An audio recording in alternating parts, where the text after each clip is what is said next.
समाजवादियों ने लैपटॉप बांटे थे बस,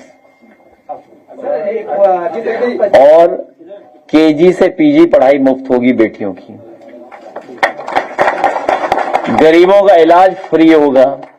अभी जांच और दवाई के लिए आपको भटकना पड़ता है।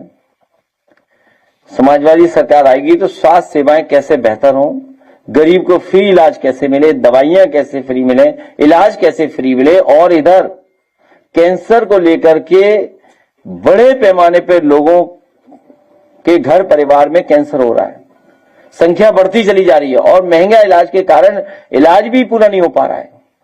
कैंसर इंस्टीट्यूट पूरी खड़ी कर करके जो 100 एकड़ में बनी हुई है, 1000 करोड़ का रिसर्च इंस्टीट्यूट है वो कैंसर का, उसको पुनः चला करके गरीबों का कैंसर का फ्री इलाज कराने का काम समाजवादी सरकार में होगा।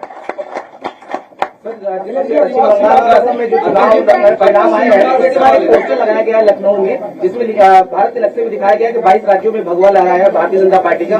उसमें प्रधानमंत्री को अर्जुन के रूप में दिखाया, कृष्ण के रूप में दिखाया गया और योगी जी को अर्जुन के रूप में। जाति बदल गई।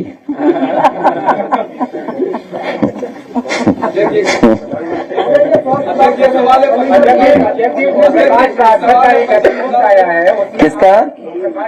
आपके बालों को लेकर कमेंट और कहा, उसमें लिखा है कि टोना टोटका करा रहे हैं आप चुनाव जीतने के लिए। आप बात ही नहीं समझ पा रहे हो।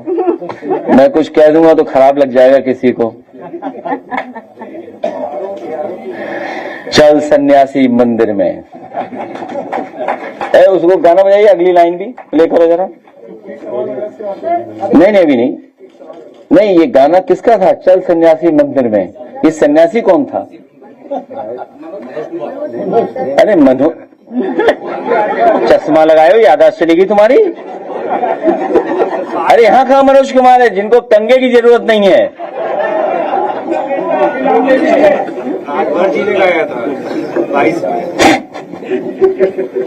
अब घर तक हंसते जाना। क्यों भाई, कोई ऐसी बात है? कहीं ये भी तो बताएं, वो हमें तो कंगे की जरूरत है, तो ये भी तो बताएं कि कंगे की किसी को जरूरत ही नहीं है। पता लग गया? अध्यक्ष अभी आप कोलकाता गए थे और ममता बनर्जी से मिल के आए, आपने कहा कि हराया गया है आपको। अभी भी ममता बनर्जी जी ने मुख्यमंत्री का टैग नहीं हटाया, जब वहाँ मुख्यमंत्री की शपथ ले चुके हैं। एक प्रदेश में दो मुख्यमंत्री नहीं, अब वो तो खत्म हो गया ना, नई असेंबली बन गया, अब तो बात ही खत्म हो गई। वो उसी दिन बात खत्म हो गई थी जिस दिन मैं गया था, उसी दिन बात खत्म हो गई थी। सवाल ये है कि आप ममता बनर्जी से मिले हैं, वहाँ पर उन्होंने बातों को लेकर के सवाल खड़े किए कि चुनाव जो है निष्पक्ष नहीं हुआ, तो आपको लेकर के कुछ संदेश दिया है? क्योंकि 2027 में चुनाव यहाँ पर भी है, कोई सवाल नहीं। देखिए, आप सब जानते हो इस अभी बाद में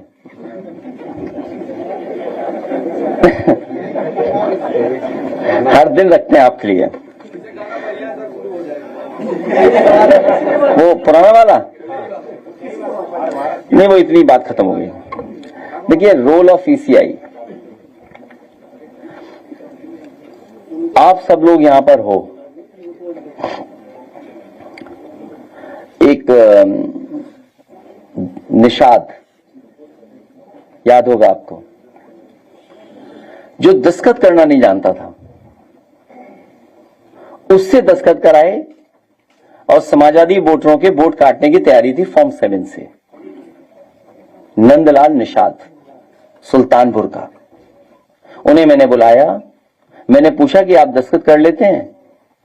तो पता लगा वो अंगूठा मारते हैं।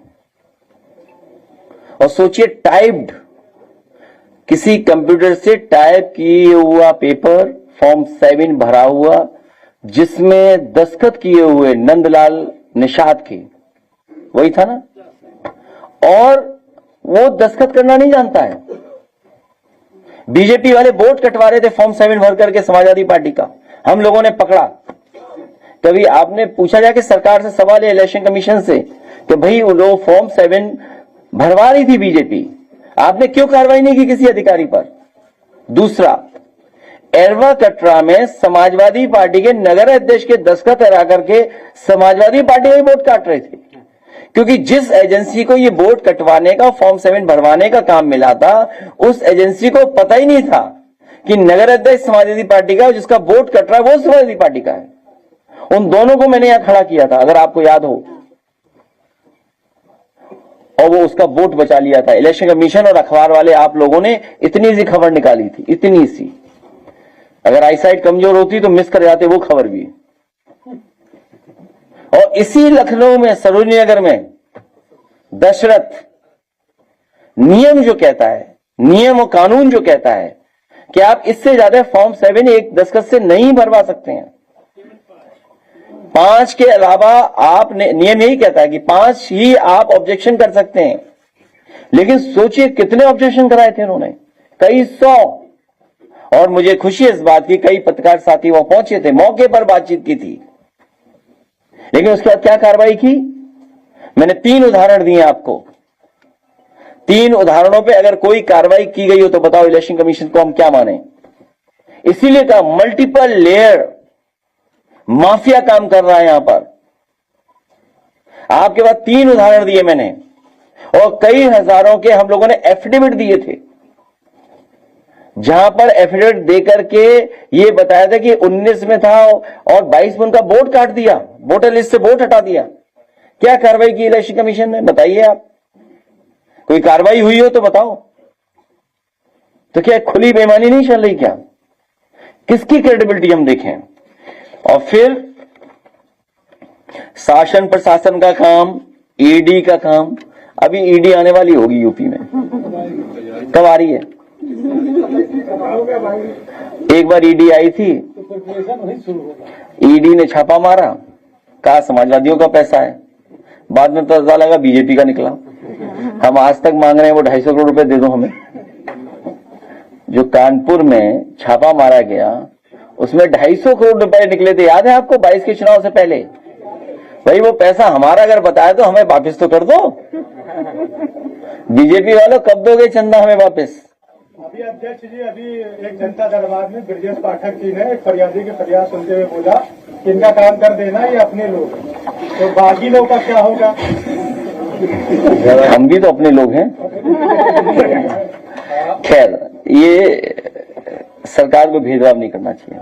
देखिए, यूपी के शिक्षा मंत्री जब बोल रहे थे तो उन्होंने कहा कि एक ही ऐसी पार्टी है जो बीजेपी के सामने खड़ी है, वो है कांग्रेस। और उसको कहीं ना कहीं जो आपकी फोटो है उसका एक जवाब के तौर पे ले रहा है सत्ता पक्ष से। वो ये कह रहा है कि उस फोटो के बाद उन्होंने स्पष्ट किया है कि जो कांग्रेस है वही हरा सकती है बीजेपी को, और कोई पार्टी। कौन बता रहा है ये बात? समझ ही नहीं पा रहा मैं। तो हमसे क्या जानना चाहते हो? क्या मतलब उन्होंने जिस तरह से गठबंधन या अन्य दलों का नाम ले लिया, दल तो आपका भी यूपी में वो भी हरा सकता है। क्या चीज?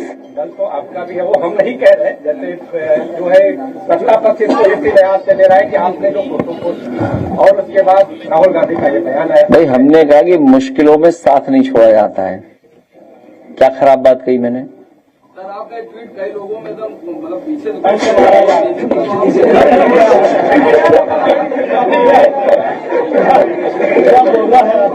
क्या?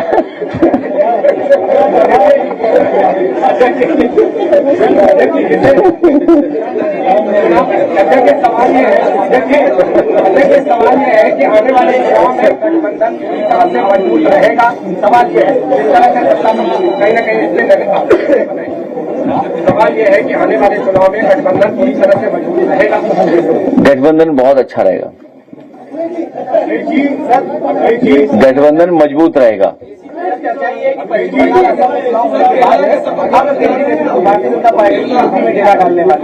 उससे क्या फर्क पड़ता है? क्या फर्क पड़ता है? कोई फर्क नहीं पड़ता। नहीं, ये कुछ कह रहा है डेरा डालने। डेरा क्या डालना है? इतने बड़े बड़े मकान है उसमें रहो, डेरा क्या डालना है? देखिए, एक सवाल इधर से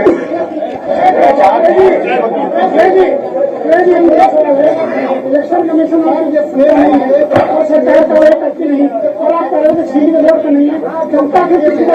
किसने कह दिया रोड पे सीमित नहीं है? ठीक है, हम जहां दिखेंगे दिखेंगे, हराएंगे।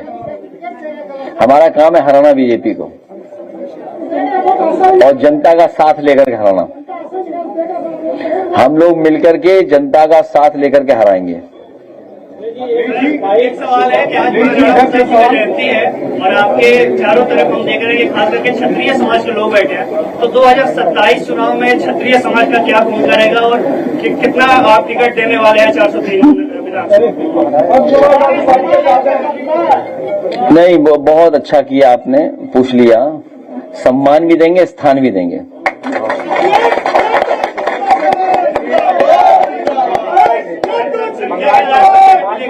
सिंदूर का जो फोटो है वो लगा रहे हैं, किस चीज का? ऑपरेशन से लगा रहे हैं, कहीं ना कहीं जो बीपी है वो महिला अच्छों को लेकर के सारे विधायक और सांसदों ने एक साल लगा पूरा हुआ है, सब लगा रहे हैं। सोम पपड़ी खाइए ना, सोम पपड़ी खाई ना।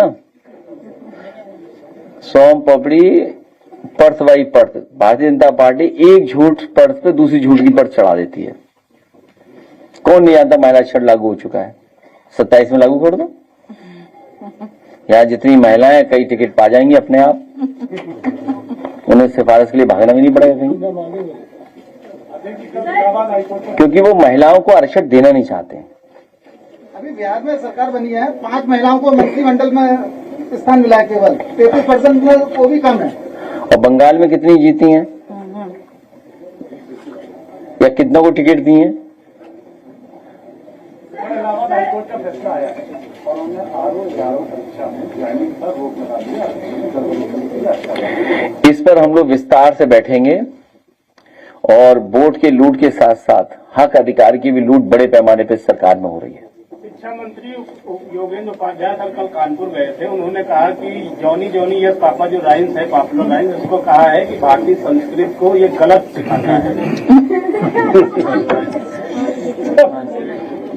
भारतीय जनता पार्टी से अच्छा झूठ कौन बोलता है?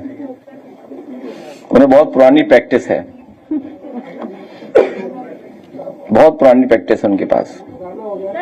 सर, अमेरिकी आयोग ने कहा है भारत को विशेष चिंता वाला देश बताया है और आरएसएस को बैन करने की बात कही है। पुरानी बात है, आज फिर 2 घंटे पहले की बात है, तो मेरी जानकारी में नहीं आया। हम लोग 2 घंटे से ही बैठे हैं।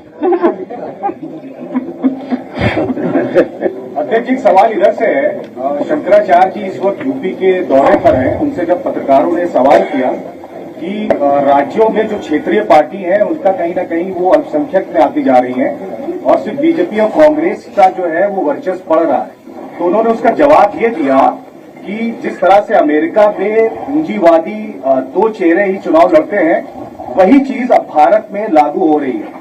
पूंजीवादी लोगों को जो है वर्चस्व पड़ रहा है, इसमें क्या कहेंगे? क्योंकि बड़ी बहस है, क्योंकि अगर आप भारतीय जनता पार्टी के गठन के समय की बात जानेंगे, बहुत से लोग जानते होंगे कि जब भारतीय जनता पार्टी का गठन हुआ था, उस समय भारतीय जनता पार्टी में ये बहस थी कि वो सेकुलर होगी, सोशलिस्ट होगी कि नहीं होगी। उस समय जो उनके अध्यक्षीय भाषण था और उस समय जो प्रस्ताव पास हुआ भारतीय जनता पार्टी के गठन में, उन्होंने ये स्वीकार किया कि हम समाजवादी विचारधारा और सेकुलर रास्ता अपनाएंगे। ये केवल उनके लिए दिखावा था, वो सच्चाई में तो कम्युनल और कैपिटलिस्ट निकले और उन्हें अपने आप को सोशलिस्ट दिखाने के लिए पहली बार मंच पर जेपी की तस्वीर लेकर के वो आए थे। जेपी की तस्वीर को सबसे पहले वो लेकर के तभी आए थे जब उन्हें अपना सोशलिस्ट चेहरा दिखाना था। और जिस तरीके से धन्ना सेठों को, बड़े बड़े सेठ लोगों को अपनी पॉलिसी के माध्यम से लाभ पहुंचा रहे हैं, आज ही के अखबार में निकला है कि जो ऑयल कॉरपोरेशंस हैं या कंपनियां जो सरकार की हैं, वो 1 महीने में 30,000 करोड़ के घाटे पे जा रही हैं। इसका मतलब यह है कि उस घाटा को पूरा करने के लिए बहुत जल्दी आपकी जेब से पैसे निकालने की तैयारी है। जैसे उन्होंने गैस का सिलेंडर महंगा किया, 7 रुपए छोड़ दिया, वरना 1,000 का तो हो ही गया था। क्या एहसान किया कि 7 रुपए कम कर दिया उन्होंने। और अब डीजल पेट्रोल की कीमत बढ़ने जा रही है। आज ही के अखबार में हम लोगों ने पढ़ा कि कॉरपोरेशंस जो हैं, जो कंपनियां हैं ऑयल की, वो 30,000 करोड़ के घाटे में चल रही हैं पर महीना। तो उस घाटे की भरपाई कौन करेगा? सरकार नहीं करेगी, जनता करेगी, क्योंकि ये मुनाफाखोरी को कम नहीं होने देना चाहते हैं। आखिरकार मुनाफा कौन कमाने दे रहा है? भारतीय जनता पार्टी के लोग मुनाफा कमाने दे रहे हैं। इनको हर चीज बेचनी है। प्लासियो मॉल सरकार का था, याद कीजिए आप। ये जो मॉल है, सबसे बेहतरीन देश का मॉल जो बना है लखनऊ में, ये सरकार का एसेट था। लेकिन इस सरकार के एसेट को किसने बेचा? भारतीय जनता पार्टी ने बेचा। किसान बाजार, जहां पर बड़े बड़े कैफे खुल गए हैं, वो किसानों के लिए किसान बाजार था। उसके बगल में जो होटल बना है, वो भी किसानों का था। वो किसने बेचा? आगरा लखनऊ एक्सप्रेसवे या पूर्वांचल एक्सप्रेसवे सरकार की एसेट है। ये सरकार के ईपीसी मॉडल समाजवादियों का दिया हुआ है। ईपीसी मॉडल पे बनी है सड़कें। लेकिन गंगा एक्सप्रेसवे किस पे बना है?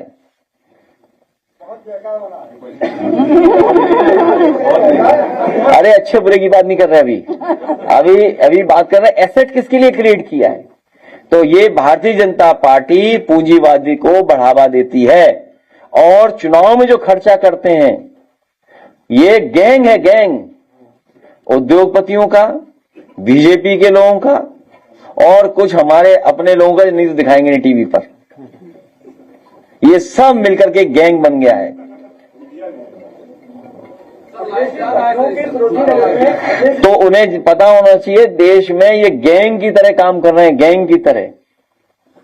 बीजेपी जितना पैसा कोई नहीं खर्च कर सकता है चुनाव में। इसीलिए मैंने कई बार कहा इनको जनता हराएगी, इस बार जनता परिवर्तन लाएगी। सर लेकिन अगर बंगाल की तरह यहाँ पर भी 3 लाख वोट तैनात हो गए तो हम लड़ेंगे। क्या बता रहे हो आप? बंगाल की तरह यहाँ पर भी 3 लाख अगर वोट तैनात हो गई तो 3 लाख कम पड़ेगी यहाँ 10 लाख करनी पड़ेगी। इसका मतलब ये हुआ कि पूरे बॉर्डर खाली हो जाएंगे। अभी तो नॉर्थ ईस्ट का बॉर्डर खाली हुआ था। और आपको मैं बता दूं, यूपी में जो फोर्स आएगी, सेंट्रल फोर्स, वो नॉर्थ ईस्ट की आएगी और साउथ की आएगी। आज ही बता दे रहा हूं मैं आपको, क्योंकि जब बंगाल में गए तो यूपी बिहार के लोग गए थे। पहली बार सेंट्रल फोर्स के लोगों को छुट्टी मिली है चुनाव के बाद, 15 दिन की छुट्टी दे दी।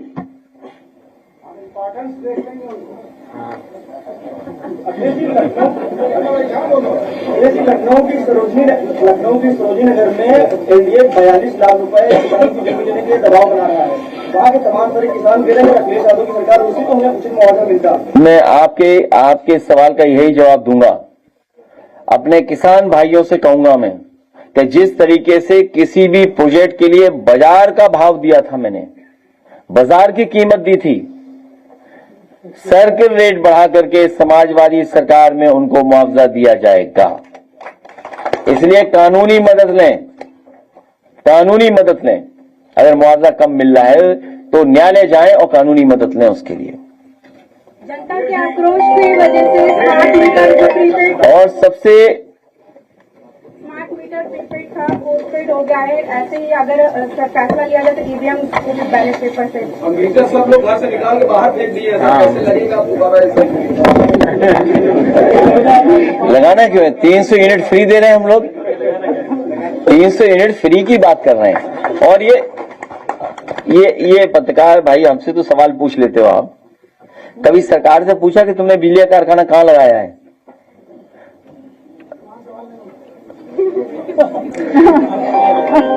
बिजली का कारखाना कितनी बार बताऊं? अंबेडकर नगर में 6x super critical thermal plant Samajwadi सरकार में लगा। ललितपुर में 3x660 super critical thermal plant लगाया समाजवादी सरकार में। इसी तरह 3x660 super critical thermal plant लगाया एटा में, हरदुआगंज में, कानपुर में लगा, पनकी में, घाटमपुर में लगा 3x660 super critical plant Neyveli lignite का। इसी तरह प्रयागराज में, मेजा में लगा, आपका हरदुआगंज लगा। उत्तर प्रदेश में सबसे ज्यादा कोयले से बनने वाली बिजली को बढ़ाया किसी ने तो समाजवादी सरकार ने। और केवल इसके साथ साथ यही नहीं, कभी ट्रांसमिशन लाइन पे बात की सरकार ने? सबसे ज्यादा ट्रांसमिशन लाइन अगर किसी ने बिछाई जिस पर बिजली आ रही है वो समाजवादी सरकार में। उसके बाद सबसे ज्यादा सबस्टेशन बनाई किसी ने तो समाजवादी सरकार ने। और तहसील स्तर पर नगर पालिका, नगर निगम या टाउन एरिया से फीडर सेपरेशन का काम, क्योंकि किसानों को अगर हमें ज्यादा बिजली देनी हो, गांव को ज्यादा बिजली देनी हो, उसके लिए फीडर सेपरेशन का काम अगर किसी ने किया तो समाजवादी सरकार ने किया। डिस्ट्रीब्यूशन का काम अगर किसी ने किया, समाजवादी ने किया। बताओ, तुम्हारे मुख्यमंत्री जी बात कर सकते हैं इस बात पर? तो बताओ, ट्रांसमिशन लाइन पे कितना कह देंगे? कौन सी ट्रांसमिशन लाइन पे कभी बात की हो उन्होंने? कभी सब स्टेशन के बारे में कहा हो? इतने बड़े बड़े प्लांट लगे, बताओ डबल इंजन की सरकार ने कोई नया प्लांट दिया हो, सस्ती बिजली उपलब्ध कराई हो?